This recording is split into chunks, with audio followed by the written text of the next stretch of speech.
Okay, so we're given two complex numbers. One you can see is in rectangular form. The other one is in polar form. So the first direction, what we're going to do is some operations on these numbers.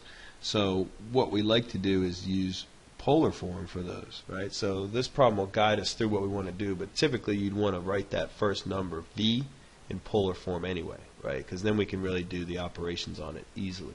That is multiplication, division, taking roots, and raising to power. Alright, so that's what the directions say, so that's good. We wanted to do that anyway. What I like to do to convert these to polar form is remember your relationships here. X squared and y squared equals r squared, right? There's an r in the polar form. And then for the angle as well, there's a relationship between x, y, and the angle. But let's first just find r, or maybe we don't even need to use that. Let me draw a, let's see if I can draw an axis here, and then maybe we can figure out that angle without really doing too much work. So negative 4 root 2, 4 root 2. So that's in quadrant 2, right? So I'm going to go back negative 4 root 2, and then I'm going to go up positive 4 root 2, and we'll notice, we should notice that those are the same distances, right? That means the legs of this right triangle that I've drawn are the same, making this a 45-degree angle, or pi over 4, and that means we know that that is 3/4 of the way to pi, or 3 pi over 4. Okay, so that's theta for this value. The point in space, right, is here, or the complex number, I should say, v, is graphically represented right here. Negative 4 root 2 plus 4 root 2i.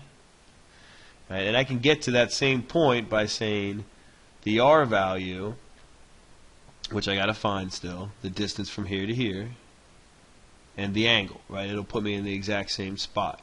So what's r then? Well, if you want, we can plug this in, square it, plug this in, square it, and then take the square root of that. So let's see what we get. So that's 16 times 2, that's 32. That's, of course, the same thing, 32, and that's r squared, which gives us r squared equals 64. So we got a nice integer value for r, which is 8. Okay, so v is equal to,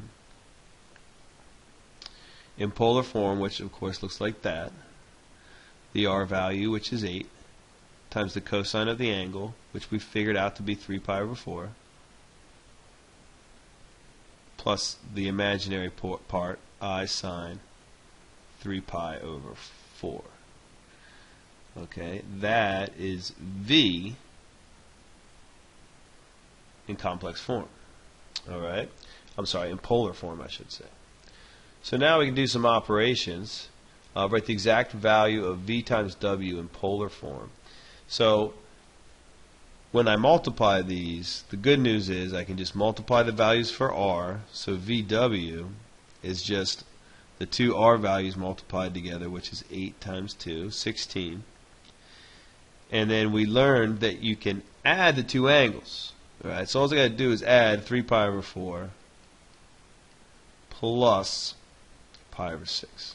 Right, when multiplying two complex numbers in polar forms, multiply r, add the angles. So this, if I need to do a little common denominator work, I will. 3 pi over 4, of course, is 9 pi over 12, and pi over 6, of course, is 2 pi over 12. So add those together, I get 11 pi over 12. So that's the argument, 11 pi over 12. And let's see if we're following directions. Write the exact value of VW in polar form. I believe we got it. So now we can divide. So if you divide, you might imagine what happens.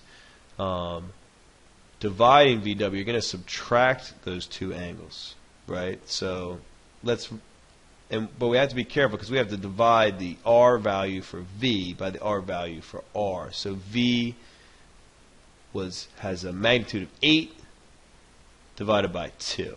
Okay, so 8 divided by 2 is how we're going to start this. So V over W is 8 divided by 2, and then we're going to subtract the angles. Cosine, in this case, it was 3 pi over 4 minus pi over 6. Okay, plus still I sine, and whatever we get for that difference, 3 pi over 4 minus pi over 6. Right, and that should give us a value of 4 times the cosine. And we just did the common denominator thing, so we don't need to do it again. Sine of, right, it was, what we got was 9 pi over 12 minus 2 pi over 12, so that should give us 7 pi over 12. Okay, cube roots of V in polar form. Alright, so let's review real quick what V is by scrolling back up. V is 8 times the cosine of 3 pi over 4. So I'm going to write that down. 8 times the cosine of 3 pi over 4. Okay? 8 times the cosine of 3 pi over 4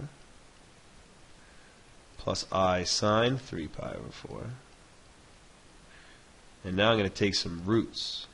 Okay, good. So I want to find the exact value of the cube roots of V in polar form. So what we want to refer to then would be our formula that gives us the roots. Okay, what we're really going to do here is figure out what our formula is.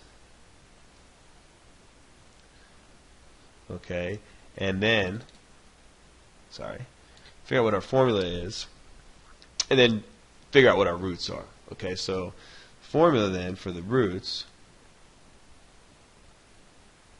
is going to look something like this. We have our, since this is a cube root, we're taking the cube root of the value for r times the cosine of the argument 3 pi over 4 plus 2 pi divided by 3, and we take 3 pi over 4 and divide that by 3, and that's times k. Okay, so that was what's going to give me my argument for each root. Right, it's the angle theta, 3 pi over 4, divided by how many roots you're taking, plus 360, or 2 pi times k, divided by 3. Right, and then we let k be 0, 1, and 2, and then we get our roots. Alright, so let's go ahead and find our first root.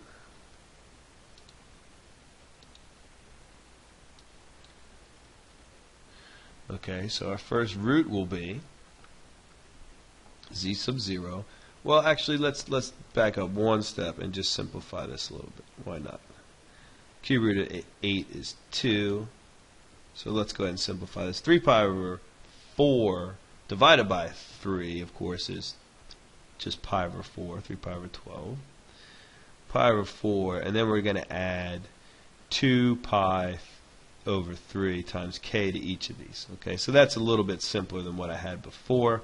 So we'll do that step, pi over 4 plus 2 pi over 3 times k.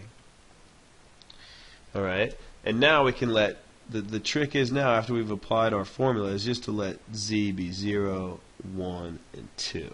Alright, so when k is 0, the first argument is just that guy, pi over 4. So there's our first root. When k is 1, we're going to add 2 pi over 3 to pi over 4. Okay? So you let this value k be 1, and then you just have to figure out what pi over 4 plus 2 pi over 3 is. Alright? And then we'll add 2 pi over 3 one more time for the third root. So that's going to just be, if you need to do this, 3 pi over 12 plus 8 pi over 12. Alright, and that should give me my second root of 11 pi over 12.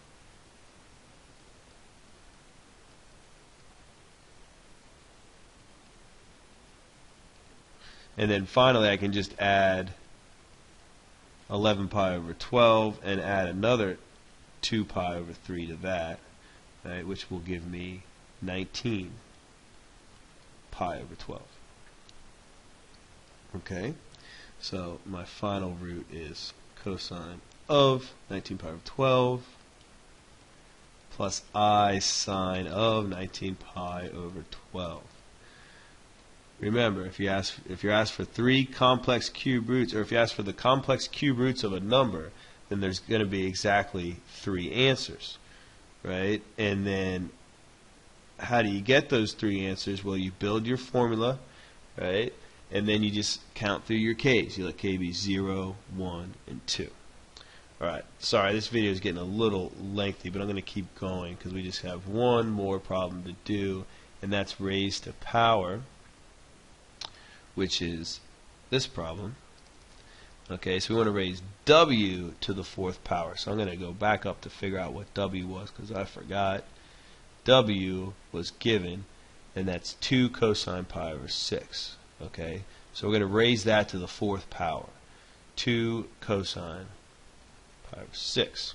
Alright, so w equals 2 cosine pi over 6 plus I sine pi over 6.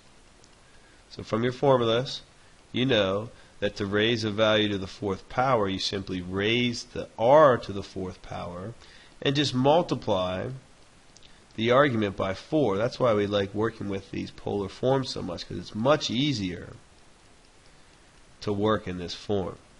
Okay? Because all we have to do is multiply. We don't have to raise angles to power. We just have to multiply. Multiplying is a lot easier.